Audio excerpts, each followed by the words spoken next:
It is said that aspects of what make us human are the capacity for abstract thought, moral reasoning, and creative expression, which may explain our habit of sharing outrageous stories that make us question the nature of reality itself.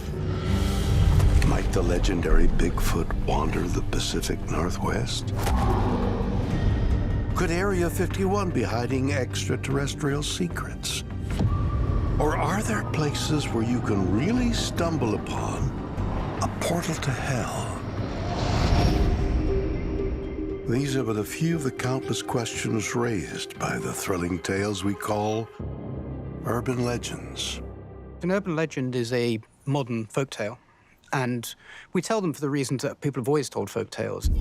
They are there to entertain, they are there to horrify us. A good urban legend is based on being plausible, or nearly plausible, but also very unexpected and unusual. And the best ones tend to work because they're not something that can be easily verified.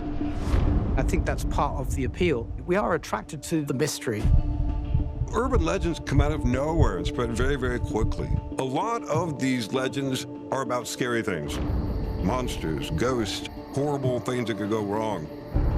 People are expressing their fears. So there could be somebody saying they saw something strange in a particular area. And then these stories become repeated, sometimes embellished, oftentimes kind of made more and more compelling as time goes on.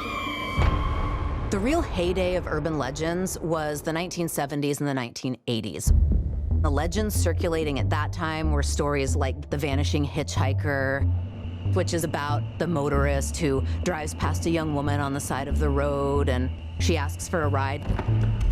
And when he gets to the destination, she's gone. Usually he finds out that a young woman died at that exact curve in the road some years before, and this happens regularly. When I think of urban legends, I definitely think about the story of the teenage couple making out in the car and then, being accosted by someone with a hook hand and murdering them. There will always be legends we can't fully explain. I think that part of human curiosity is that we want to believe in the unknown.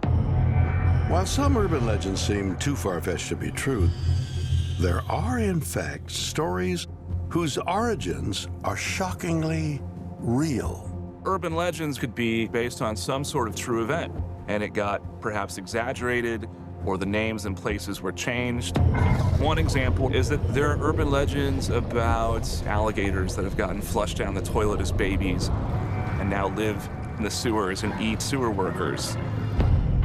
Alligators living in the sewers. Now, that urban legend caught fire because people really were bringing home baby alligators. So it evolves from there. You start to think, well, if that happens, then this can happen. So a baby alligator suddenly becomes a giant killer out in the sewers. The fun thing about urban legends is they often overlap with reality. Maybe worries about pollution or government testing can be expressed in contemporary legends about mutant creatures that have grown up around these testing sites. We know that radiation does cause mutations. We've seen this with Chernobyl. These are real concerns on real contemporary issues that people express very often in these narrative forms. Are urban legends just modern-day fairy tales meant to entertain the human psyche? Or could they be a kind of warning to protect us from the strange and unknown world around us? Perhaps the answer lies with one seemingly impossible tale about how a human being can suddenly erupt into flames. Spontaneous human combustion is the urban legend that through some chemical reaction, the human body will spontaneously burst into flames, leaving the person nothing more than a mound of ash. The belief that you can spontaneously combust goes back hundreds of years. In the 1800s, some of our most popular writers talked about spontaneous human combustion. Charles Dickens, Mark Twain, Herman Melville, they all depicted spontaneous human combustion in their writings. We have to wonder, what is it about spontaneous human combustion that has made it such an enduring legend over these centuries? Galway, Ireland, December 22nd, 2010. Authorities rushed to the home of 76-year-old retiree Michael Faraday. Once inside, they're faced with a tragic scene. Please be advised, some images may be disturbing. Inside Mr. Faraday's home, it was said that his body was burned badly, as was the ceiling above him and the floor beneath him. Accelerants were searched for, thinking this might be a case of arson. Accelerants were not found, so that was ruled out. The medical examiner was Dr. McLaughlin.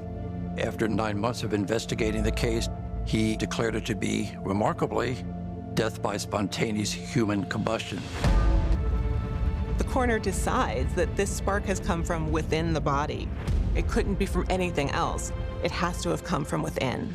We'd like to think that if there's a fire, there's a way for us to get away. But the idea that the fire is in us, that is really kind of scary, I think, to everyone. The thought that a human being can mysteriously burst into flames is truly alarming.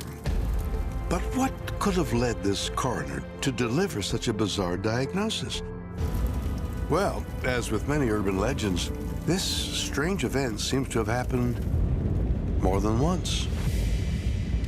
One of the better-known cases of spontaneous human combustion occurred to Mary Hardy Reeser in July 1951. Photos show 2 firemen shoveling up her ashen remains. The entire pile of ash weighed about 8 pounds, a remarkable weight reduction overnight. More remarkable was the lack of fire and heat damage to surrounding materials, including daybed linen only a few feet from the fire scene. This mystified the local St. Petersburg police and fire departments, so mystifying that the police department kept this an open file that is unsolved. That's how extreme this fire scene was in trying to explain it. Remarkably, over the last 3 centuries, there have been around 200 reports of people allegedly bursting into flames. And until we can properly understand this medical mystery, spontaneous human combustion will remain an urban legend that continues to smolder. The existence of the legend, I don't think, is a mystery at all. Spontaneous human combustion has been consistently reported time and again in different literary means, reported by doctors, reported by police officers. These are authoritative accounts. And it really puts spontaneous human combustion into the category of a weird thing that keeps happening. How many times do we need to see a human body disintegrate into ash to wonder what's going on here? Highgate Cemetery, London, England. This sprawling Victorian-era graveyard is the final resting place of around 170,000 people. It was first consecrated in 1839 as part of a plan to create 7 new cemeteries in London. Its age and unique design create an otherworldly space where the living and the dead come to meet.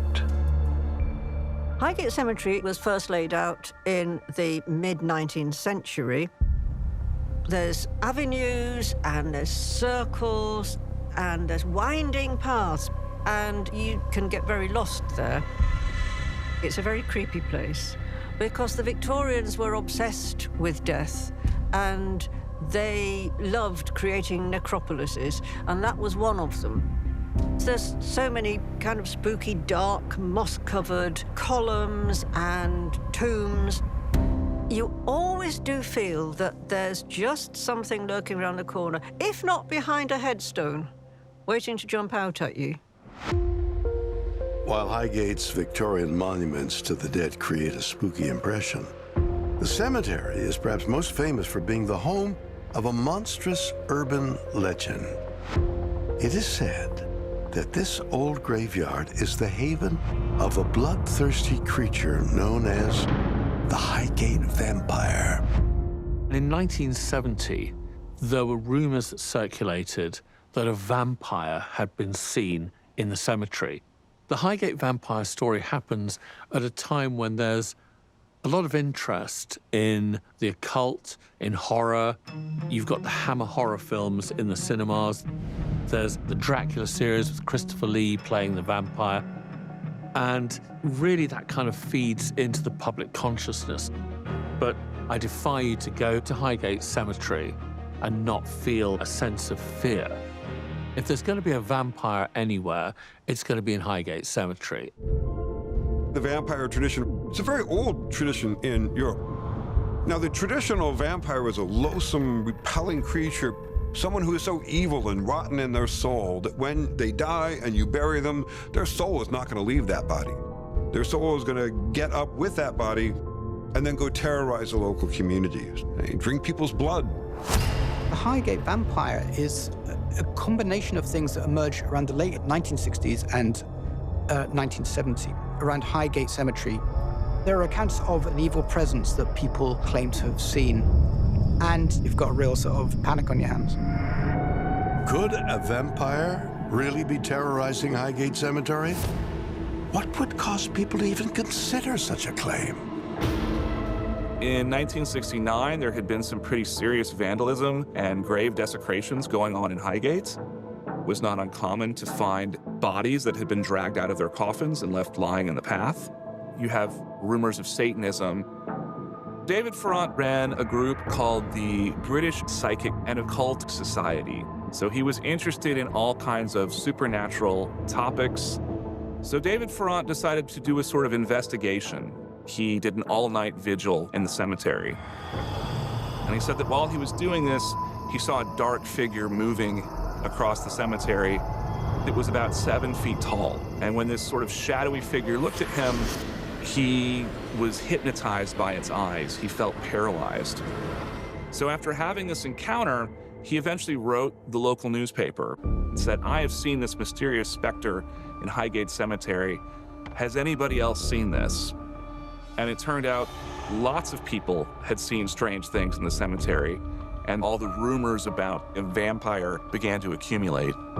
Accounts of these vampires being 7 feet tall, that they have red eyes, that people are seeing these crypts that have been opened, and they see these bodies that don't look alive, they don't look dead, they look somewhere in between. And so clearly something's happening. Could the tales of frightening encounters with a red-eyed vampire be the result of an overactive imagination? Or was there something truly sinister going on at the century-old cemetery? In 1970, another brave soul believed he found the source of the unholy activity happening at Highgate. Sean Manchester presented himself as a Christian occultist, much in the style of Dr. Van Helsing from the Dracula movies. So Sean Manchester said, "I know what's really going on at Highgate." He said it is a king vampire from Wallachia. Wallachia is a principality in what today is Romania that was once ruled by Vlad Tepes, better known as Dracula. And he said this king vampire was brought here sometime in the 1700s, and it's dormant beneath the cemetery. And he also claimed that all of this vandalism that's occurring in the cemetery, it's the satanic cult, and it's performing these powerful rituals in the cemetery at night for the purpose of resurrecting this king vampire. A king vampire being resurrected by a satanic cult? Sounds more like a frightening campfire tale than the truth. And yet, in March of 1970, on Friday the 13th, this story would become forever ingrained in modern folklore. The Highgate vampire story escalates once it gets to the national media, and they broadcast that there was going to be a sort of an exorcism of this thing in Highgate Cemetery on Friday the 13th, of course. And once that's on the news, 2 hours later, a mob essentially forms up. Highgate Cemetery is swamped with amateur vampire hunters. Apparently, the police are there. They can't hold them back. They kind of swarm over the gates of the cemetery, hunting for this vampire. It was reported that around 100 people went hunting for the Highgate vampire. But the fabled creature was never found. And while skeptics are quick to dismiss the idea of a bloodthirsty demon that roams the cemetery, like many urban legends, it seems that something strange really was happening. The question is, what was it? There were definitely very strange things going on in Highgate. In addition to vandalism with pseudo-satanic rituals, one detail that's often ignored is that there were a lot of dead foxes found at the cemetery, supposedly drained of blood. We still don't know what killed these foxes.